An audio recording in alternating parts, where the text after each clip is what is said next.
This is the end for us. I found someone new. Robert's words sliced through the happy noise of our son's wedding dinner like a knife through cake. The fancy hotel dining room went silent. Every table, every mouth, every eye on us. My husband of 32 years stood there with his wine glass like he had just said something ordinary. Our son Michael's big day slid toward a nightmare.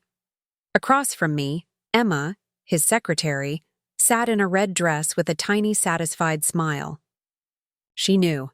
Everyone waited to see what I would do. I'll tell you everything. First, thank you for watching Granny Life Stories. Please subscribe and tell us where you're watching from in the comments.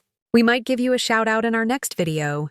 Today's special shout out goes to Ristina Harris from Birmingham, Alabama. Thank you for being part of our family. Now let me tell you everything. My name is Margaret Wilson.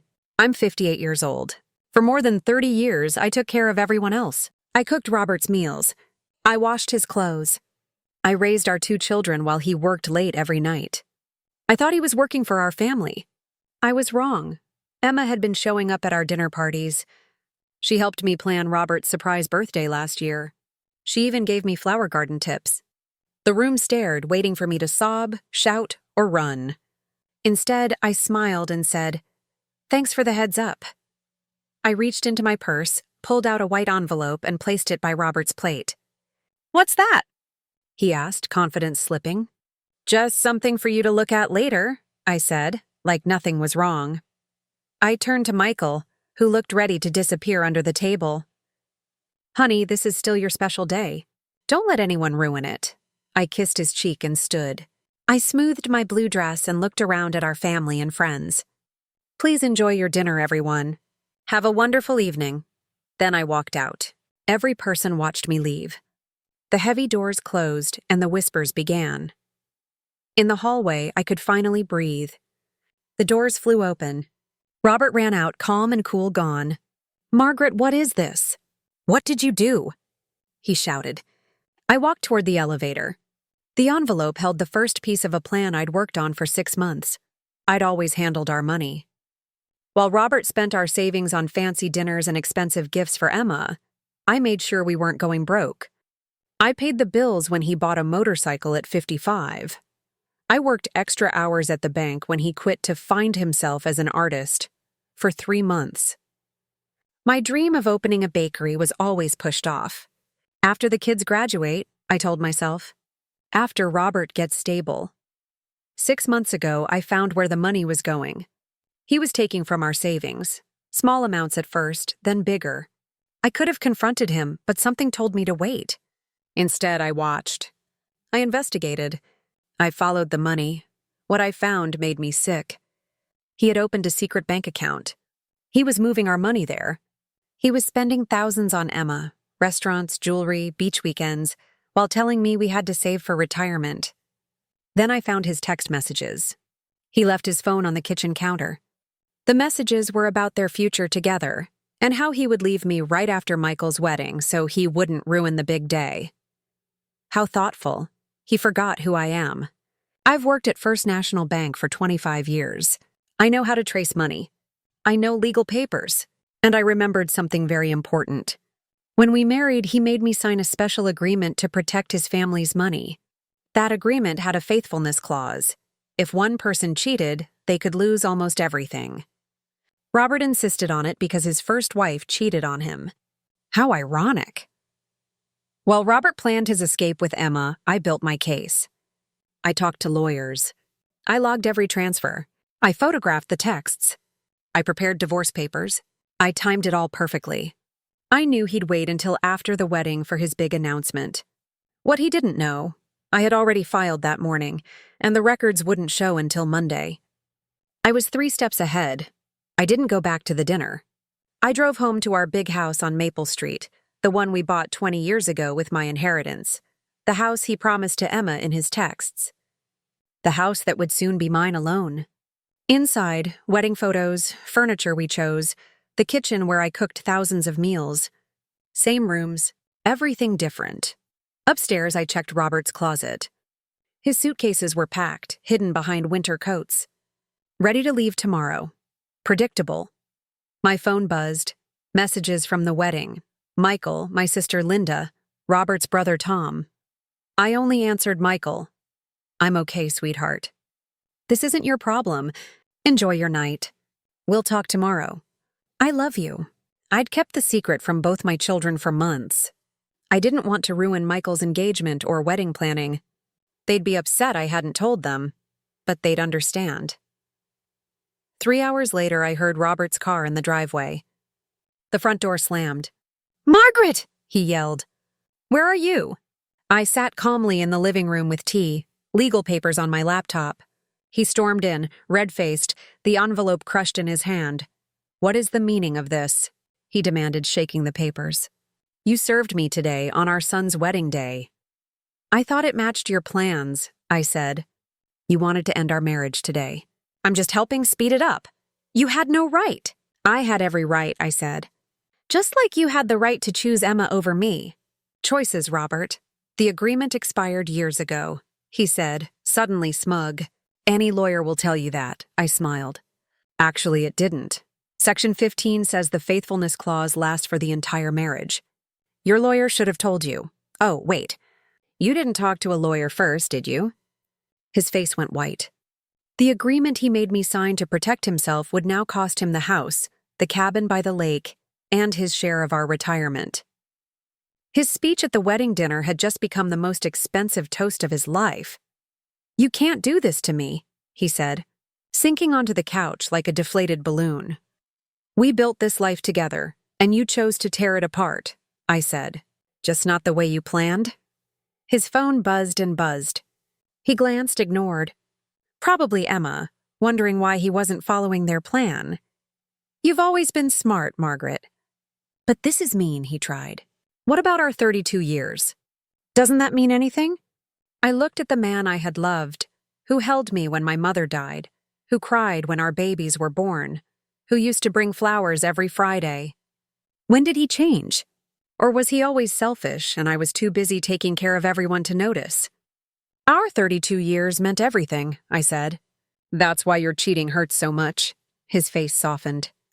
"Maybe we can work this out. People make mistakes. I made a mistake." "This wasn't a mistake," I said. "This was a plan you made for over a year. You stole our money. You looked at apartments. You planned to embarrass me in public. You're making it sound worse than it was," he said, jaw tight. "Am I?" I pressed play on my phone. His own voice filled the room. "After the wedding, I'll tell her it's over. Doing it in public is better. She won't make a scene." Then Emma's voice. "And she has no idea about the money." Robert again. "None at all. Margaret trusts me completely.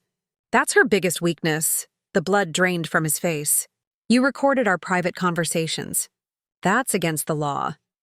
"Not in our state when it's inside your own house," I said. "And I only recorded conversations about your plan to steal from me." He jumped up, panicked. "I need to make some phone calls." "Your lawyer might be a good place to start," I said. "I'll be staying at Tom's tonight." "Tom's house?" He sputtered. "My brother-in-law's," I said. "He's quite angry with you. He saw you and Emma at the mall last month. He asked you first. You told him it was nothing and you'd stop. When he realized you lied, he came to me." Another shock he hadn't planned for. Robert never thought his own brother would take my side. "Everyone's turning against me," he muttered. "Interesting, isn't it?" I grabbed my purse and a small bag I'd packed. "You have until tomorrow night to take your things. After that, I'm changing the locks. What about the kids?" he called after me desperately. "Have you thought about Michael and Sarah?" I stopped, anger finally rising. "Don't you dare use our children as an excuse. You weren't thinking about them when you planned your new apartment life with Emma." His phone buzzed again. He looked and groaned. "Problem?" I asked sweetly. "Emma is at the apartment already. She's moved her stuff in." I smiled bigger. "The apartment you put both your names on. The lease you signed last month." He nodded, confused. "You might want to call the office. That application was rejected due to credit problems. The manager called our house to verify something. I handled it." I walked out, leaving him to meet his first of many problems. His perfectly planned new life was falling apart faster than a house of cards. Tom lived across town near the college where he taught history. He hugged me at the door. "I just talked to Michael," he said. "Are you okay?" "I'm better than I thought," I said, following him to the kitchen where coffee was already made. "I never thought Robert would make a scene like that," Tom said, pouring 2 cups. "At the wedding dinner? In front of everyone." "It was meant to embarrass me," I said, taking the warm cup. "A public rejection so I'd look crazy if I fought back." Tom's face darkened. He always liked drama, but this is beyond anything I expected. We sat in his cozy living room with books everywhere. Tom never married. He chose teaching and freedom. Over the years, I'd sometimes wished for that independence. "What did you put in that envelope that upset him so much?" he asked. I explained the filing, the evidence of his stealing, and the marriage agreement that would leave Robert with much less than he planned. "The agreement?" Tom laughed bitterly. "I remember when he insisted on that. Dad had just died and left him some money. He was worried about protecting it. This is so ironic." My phone rang. "Michael." I inhaled before answering. "Mom," he said, voice shaky. "I'm coming to Uncle Tom's." "Honey, you don't need to—" "I'm already driving," he interrupted. "Dad is telling everyone at the hotel that you've gone crazy, that you planned this for months." "He's saying horrible things." "Let him talk," I said. "The truth will come out soon enough."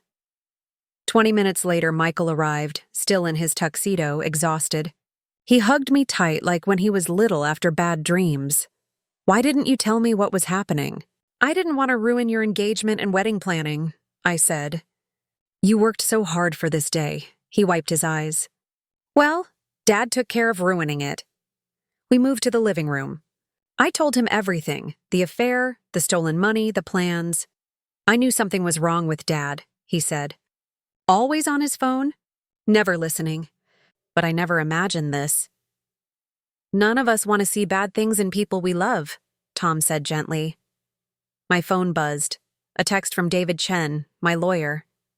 The emergency court filing had been approved. The accounts were frozen until the divorce finished. Robert had limited access now, enough for basics but not for a beachfront condo with Emma. I showed the message. "Good," Michael said firmly. "He deserves whatever he gets." His loyalty warmed me, but I wasn't naive. "He's still your father," I said. "Your relationship with him is separate from mine." Michael shook his head. "Maybe someday I'll forgive him, but not now. He hugged me this morning and said he was proud of me while planning to destroy our family." A few hours later, the doorbell rang. Tom answered, then came back troubled. "It's Robert." "And Emma." I stood ready. Tom led them in. Emma looked uneasy, shifting, eyes darting. 42. Not young, but 16 years younger than me. Short brown hair. The kind of confidence you get when you haven't faced real problems yet. Robert looked furious. Panic had burned off and left anger. "Margaret, stop this crazy behavior," he demanded. "Unfreeze the bank accounts. We can talk like grown-ups." Michael stood up, placing himself between us. "Maybe you should have acted like a grown-up before announcing your affair at my wedding dinner, Dad." Robert's eyes widened like he'd just noticed Michael. "This doesn't concern you. Doesn't concern me?" Michael said, stunned. "You destroyed our family on my wedding day." Emma touched Robert's arm. "Rob, maybe we should leave." He pushed her hand away. "I'm not leaving until Margaret agrees to be reasonable." Tom crossed his arms. "Margaret seems to be the only reasonable person here. You made this mess, Robert." I stayed seated, watching. For years I'd been the peacekeeper. Fixed fights. Kept everyone happy. That job was exhausting. I was done. "The bank accounts will stay frozen until the hearing," I said calmly. "That's in 3 days. The judge will decide then." 3 days? Robert snapped. "What am I supposed to do for 3 days?" "You have your personal account," I reminded him. "The one you've been putting money into for the past year." "That should be enough." Emma's head snapped toward him. "You have a separate account? With how much money in it?" Interesting. He hadn't been honest with Emma either. Robert ignored her. "This is revenge, Margaret. This isn't like you." "Maybe you never knew the real me," I said. Just like I apparently never knew the real you. Michael turned to Emma, fire in his eyes. Did you know he was going to make that announcement at my wedding dinner? Emma flushed. I thought he was going to talk to your mother privately. The public announcement was a complete surprise. Robert shot her a look. Cracks appeared between them. I think you both need to leave, Tom said firmly. You've upset Michael and Margaret enough for one day. Michael, Robert pleaded. You understand relationships change, right? People grow apart. Fall out of love. Michael's face hardened more than I'd ever seen. What I understand is you're a coward who couldn't give Mom the respect of a private conversation. What I understand is you were stealing from our family while I worked 2 part-time jobs for college because you said money was tight. Robert went pale. That's not how it happened. It's exactly how it happened, Michael cut him off. Please leave, Dad. I can't stand to look at you right now. Silence, heavy and long. Robert turned to go. Emma followed like a lost puppy. At the door, he looked back. This isn't over, Margaret. I'll fight you in court. You're welcome to try your best, I said, calm. After they left, Michael collapsed next to me, tears running down his face. I've never talked to Dad like that. I put my arm around him. Sometimes standing up for what's right is painful, but it's still right. Tom brought fresh coffee. To new beginnings, he said, raising his cup. Indeed, I thought. This ending was really the beginning of something new and different. The first court hearing was in a small courtroom on a cloudy Thursday morning. I arrived with David. Robert came with a young lawyer from a firm that usually handled business cases, not divorce. Another rushed choice. The judge was an older woman with sharp eyes, no patience for nonsense. She read our marriage agreement carefully. This document appears completely valid, she said, peering over her glasses at Robert's lawyer. Do you question whether it's real? The young lawyer cleared his throat. Your Honor, we believe the agreement expired. Because of the time that has passed. Section 22 clearly states the duration is for the length of the marriage plus any legal proceedings that result from ending it, the judge read aloud. There is no expiration date mentioned anywhere. Robert leaned forward, whispering urgently to his lawyer, who looked more uncomfortable by the second. Furthermore, the judge said, the evidence of systematic money transfers appears to violate the financial honesty requirements in Section 28. I am ruling to keep the freeze on joint accounts until full financial discovery is complete. Mr. Wilson's personal account will remain available. The family home stays in Mrs. Wilson's possession during proceedings, as stated in the cheating clause. Robert's face turned dark red. This is completely unfair, he muttered loud enough for everyone to hear. The judge's look could freeze water. Mr. Wilson, I suggest you read the agreement you signed more carefully. This court will meet again in 30 days for the full hearing after discovery. Outside, Robert caught up to me in the hallway. Margaret, please. We need to talk like reasonable people. 32 years of marriage has to count for something. It counted for everything, I said, until you decided it counted for nothing. I walked away, leaving him alone in the courthouse hallway to feel the weight of what he'd done. Word spread fast in our small town. Friends called every day, some to help, some for gossip. I kept quiet. Robert and I are getting divorced. These things happen. Meanwhile, Robert's carefully crafted image, successful businessman, devoted family man, pillar of the community, crumbled like a cookie. The freeze meant he couldn't keep promises to Emma. The beachfront condo fell through. The sports car down payment was canceled. 2 weeks after the hearing, Tom called, amused. Heard the latest about Robert and Emma? What now? She moved out already. She found out his business isn't doing as well as he told her. The big savings he bragged about don't exist. She told her friend Karen she didn't sign up to date a man with money problems. I laughed out loud. He was always good at making things look better than they were. Meanwhile, I rebuilt my life from scratch. The financial security I'd kept separate from our joint accounts gave me the freedom he never expected. I rented a small office downtown and began setting up the bakery I'd dreamed of for years. Neighbors who remembered my fundraiser cookies became my first customers. Word of mouth brought more. I specialized in custom cakes for weddings, birthdays, anniversaries. The work satisfied me in a way my bank job never had. Michael moved to Atlanta for his marketing job and called regularly. "I'm proud of you, Mom," he said after I described my growing customer list. "You're finally doing what makes you happy." "I'm just doing what I should have done years ago," I said. The final divorce hearing landed on what would have been our 33rd anniversary, a perfect ending to a chapter that lasted more than 3 decades. Robert arrived looking terrible. His business was failing without my support and advice. Emma was gone, dating a doctor from the next town. Most mutual friends had stepped back after learning the truth about his lies and cheating. The judge upheld the agreement completely. Robert left with his personal belongings, his struggling business, and the money in his private account, which, after paying his lawyer, was barely enough to rent a small apartment across town. I kept our family home, my retirement accounts, and 75% of our joint investments, exactly as the marriage agreement stated for adultery. The justice was poetic and perfect. The document he insisted on to protect himself became his complete downfall. Thanks for watching Granny Life Stories.